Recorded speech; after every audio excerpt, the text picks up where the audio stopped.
Hey Abba, it is Alicia. I am so excited to show you this pitch deck that I've been working on for the story. Slight disclaimer, any images that you see in this layout is going to be AI, artificial intelligence here. Did not want to waste anybody's time creating illustrations for a pitch deck. So I decided to go with AI for this. If you would like for a illustrator to work on this project with me, I can do the research to find an illustrator that would work best for you and that's compatible with your style as well. But this is for The Adventures of Rodney Rue and His Super Spoon. It is a children's book inspired by the flavors of family, memory, and migration. This is inspired by your life story. This is focused on a certain age range, but it is not like your full story. So if you also want me to embellish or highlight other parts of your history as well, definitely let me know and we can work on that as well. But this is just a rough idea of how I thought this story would go. So, The Adventures of Rodney Rue and His Super Spoon is all about a journey through soup, family, and the flavors of home. The age range I was going through was 4 to 6 years old. Very much knowing that the soups that we'll be making throughout the story are going to be made by like the parents or the caregivers of those kids. But I thought that exposing them to like the different soups that you grew up with that, you know, we ate as kids would be really amazing through a story like this. And then for the authors, I did write my name and your name because this is a collaboration. Yes. And I wanted to make sure I got it right, you know? Yeah. Oh, also, I can write on here too, so I might be writing some things as I go along to make things easier to understand. So yeah. Hey Abba, editing Alicia here from the future after I recorded the last section. So I realized after I had done the recording for the video that I forgot to record me actually doing the drawing. So you're actually not going to see me doing any drawing throughout this video. Yeah, but hopefully everything still makes sense. All right, love you, bye. Story summary. It is a heartwarming tale of Rodney Rue, a boy who carries his grandmother's love and her super spoon from Sierra Leone to America. From a goosey to okra, cowfoot to warm rolls, Rodney's journey is told through soups and the people who make them. The story spans generations and cultures, and it's a story of resilience, family, and a legacy told one ladle at a time. All right. And the inspiration for this story, it was very much inspired by your life, of course, your memories, your food, and your journey, Abba. So this is essentially like, this is more of, I don't say like a shadow, but more of like a highlight or a spark of the amazing foods and for the theme of it, the soups that made a difference in your life, right? I do know that you love soups and sauces, so I focused it more on the soups part. And then at the end, we have like a surprise where there's warm rolls that are connected to it as well. So this celebrates Sierra Leonean roots, Black culinary excellence, and the power of grandma's love. And it's also a tribute to legacy throughout food, passed down from one generation to the next. So throughout the story, we are going to be following Rodney Rue from a young age, from Sierra Leone, all the way into his adulthood, into his senior years. And I wanted to create an illustration that embodied that here. So this is the illustration that AI created.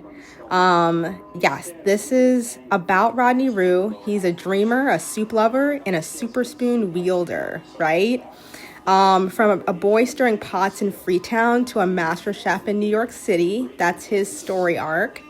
And his journey is the one of identity, courage, and creation. So we have him in a few different stages here. We have him here as a little boy in Freetown, as a teenager here in Washington, D.C., Then we have him in North Carolina at a culinary school. And then at the end, he's in New York with his granddaughter. And making soups and enjoying life at its fullest and reflecting on his journey. So those are his main beats there. And he has characters that are alongside him on his journey. So we have Grandma Rue that he lived with in Sierra Leone. Grandma Rue is wise, warm, and full of flavor. Then we have Papa Rue in Washington, D.C., who was his caregiver. Doesn't have much of a story arc. If you wanted me to place a story arc in there for Papa Rue, I can absolutely do that. Then we have his friend, Philippa, and Grandma Stu, who converts him to cowfoot stew in D.C. And then we have Professor Gloop in North Carolina. She is gruff, soup genius at the School of Soups. And then we have at the very end, and when he's in New York, he meets a woman named Sienna Flowers, who is a strong, no-nonsense baker and Rodney's soulmate. And then they ultimately have a son, and his son has a daughter, and that ends the story. It's a continuation of the Rue family legacy. So, like I said, this story starts in the beautiful place of Sierra Leone here. And during this time, I'm going to highlight that there is a war that's occurring in Sierra Leone, and that's the reason why he has to move. And Grandma Rue, it starts off, of course, with them making a goosey soup together. And that's like their love language, is making soups with the super spoon. So when the war breaks out, Grandma Rue only has enough money for one plane ticket to take his grandson. And so she decides to put him on the plane, move him to Sierra Leone, and then that's when he starts his journey in Washington, D.C. Now, I know that that's not like the main story of the pitch, but I wanted to highlight how you were essentially raised by grandma growing up in Sierra Leone, but also make light of the foods that you grew up with both my grandma and great grandma and the family. So if you need me to change that, I absolutely will. Just let me know. So then when you get to Washington, D.C., you are reunited with Papa Rue. And when you're there, you go to school. And when you're at an elementary school there, that's where you meet Philippa. You were asked to talk about what you want to do when you grow up in front of the class. And you state to the class that you want to make super soups with your super spoon. And Philippa lights up. She's like, oh, we love soups at my house as well. So, yep, this is where you meet Philippa. And yes, and then this is where you get connected to her Grandma Stu. And they connect you to cowfoot soup. So that's where you learn how to make cowfoot soup. And at first you were very nervous. You were like, what is this thing? I've never had cowfoot before. But then you end up loving it. And your love for soups grows even larger. Okay? So, so Sierra Leone is about Grandma Rue. Let me just write that right here.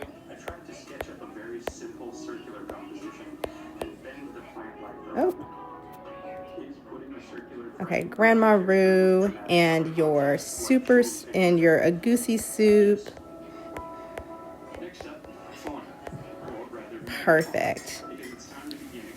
Yes. So Grandma Rue and your goosey soup, and then Philippa and Grandma Stu in the cowfoot soup. So that's what happens there. Now, you graduate high school and you are very adamant about going to culinary school. So you decide to go to the School of Soups here in North Carolina. You know what I'm saying? That's what's up. And when you're in North Carolina, you meet your professor, Professor Gloop. And you have a pretty hard time because with Professor Gloop, she is not only about you creating the soup at the best of your ability, she is also about you sourcing your resources. And for the main dish that she wants you to perfect, it is the okra soup. So you are the one that is not only making the soup, but you are picking the okra, you are catching the prawns, cleaning the prawns, making sure everything is at a safe cooling temperature, or not a cooling temperature, a safe storing temperature, a safe cooking temperature, and then of course a safe cooling temperature. Like, she gets really into the nitty-gritty with you to make sure you make the perfect okra soup. And it was through this experience that your love, of course, for soups did grow, but it's also you got to master the importance of soups here. It's all about mastery in this section of your life. So you do graduate from the School of Soups, of course. And then once you graduate from the School of Soups, then you decide to make it big in New York City. Now, you start off at very humble experiences. I didn't highlight any of the times that you were in like the restaurant business or anything like that, because I wanted to highlight like your entrepreneurial scene. And I did that by creating like a symbolism of like the soups that could be basically soups that are, what's the word I'm looking for? Soups that are sold at in a cart. So I just created a experience here where you have a soup cart and you are yielding your soup spoon throughout the everywhere in New York City, Manhattan, Brooklyn, Queens, all those different locations, so that you can yield this, so that you can create a livelihood with your soup experience here. So this place is where you end up learning. You're in a very cold winter experience, and it's been a long day, and you are walking home with your cart, and you come across a small bread store, okay? And at the bread store, you're like, oh, bread would be great with a bowl of soup, right? So when you go in and you get into the bread store, that's when you get acquainted with Sienna Flowers. And Sienna Flowers essentially represents LaToya here. And Sienna is very skilled with her hands in yielding that dough and making it into a beautiful loaves of warm, like lightly brown golden bread. And it was through that inspiration of watching her make her bread that you were like, I need to be with this person for the rest of my life. So yes, that was how I molded in the love story that you have with LaToya, is through this bread and soup experience. Ultimately, at the end of the story, what happens is not only do you two get married, but you have a restaurant called Soups and Slices.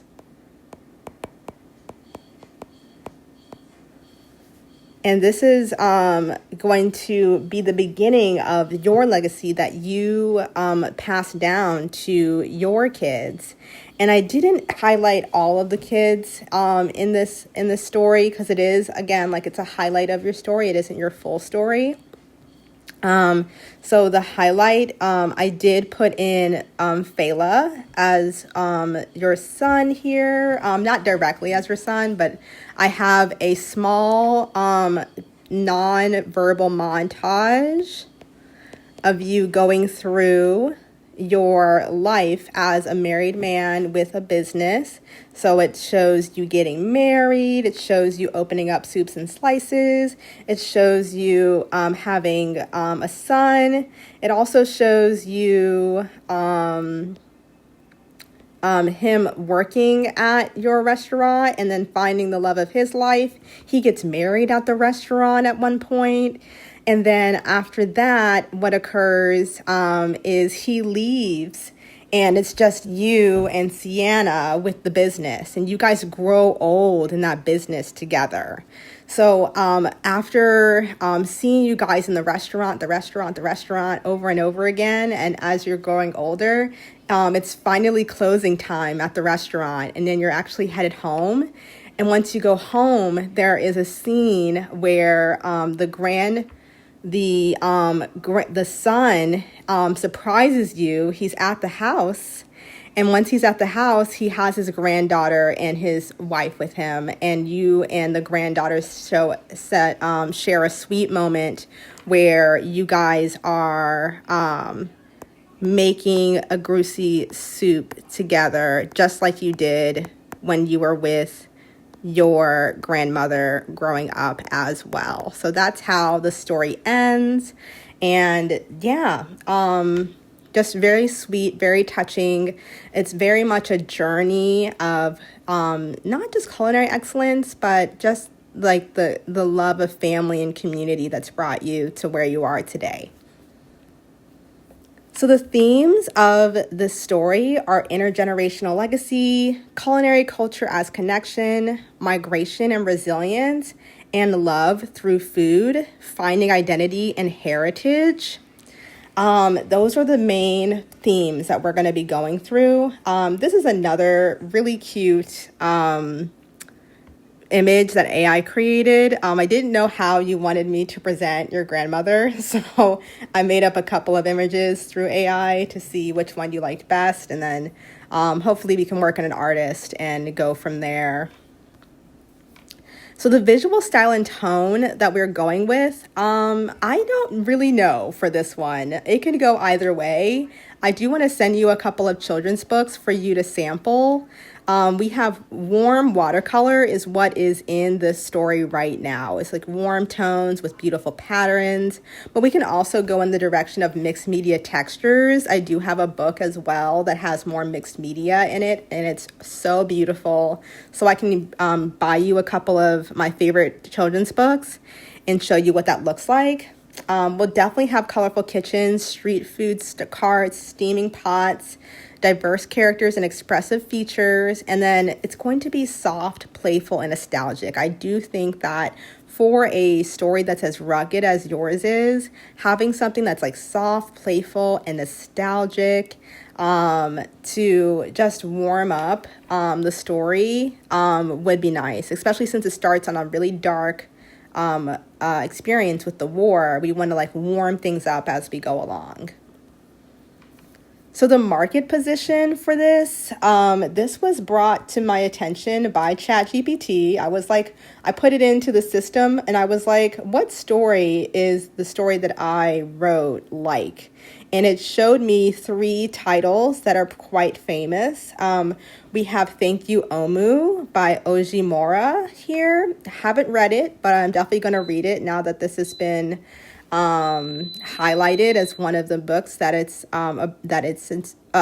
very closely associated with.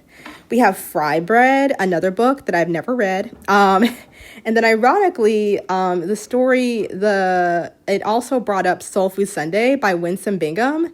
This was surprising because this story, I do have this book, and this is the book that was written by Zatarius's mom. So I just thought it was hilarious that AI was like, oh, this story is kind of like this. I'm like, that is hilarious. I love that. So yeah, thought that was quite beautiful as well. The niche is cultural food stories for early readers with generational and diasporic themes. So I definitely want to gear this book towards young Black children. Of course, it's for all children because all children can experience this story, and all of them can enjoy okra soup, cowfoot soup, and a goosey soup, and warm rolls, and then the hooks for this is Black culinary traditions, intergenerational family dynamics, and joyful migration story. So, yep, that's the market position. And then at the very end here, we have what the story is about and why the story is being created. So this book, and this is a quote from myself, but this book is a way of bottling your stories, your recipes, and your legacy. This is for you, Dad. So I really am enjoying writing this story so far. This particular pitch is for 4 to 6 year olds. However, one, if you wanted to add more of your family into the story, so that maybe all of your kids are highlighted in some way, maybe through like the, excuse me, women who raised them. I would highlight, like, for example, how I had Grandma Stew and Philippa Stew. That's supposed to represent your connection with mom. Maybe in North Carolina, where you're connected to Vanessa, I can have Professor Gloop be this woman who has like luxurious hair, who is also like a soup aficionado. I know that she does hair, but I can do that. I can add in Rodney's mom, so that at least all of the families that all of the women in your life that that you're inspired by are connected in the story, and that's a way of connecting the family into the story. So that was something that I was concerned about. I do want to make sure that everyone is highlighted, and I can find the way to do that in the best way possible. Yeah. But yeah, if you have any questions or any other ways that you want me to enhance the story or remove things from the story or add to the story, let me know and I'll go from there.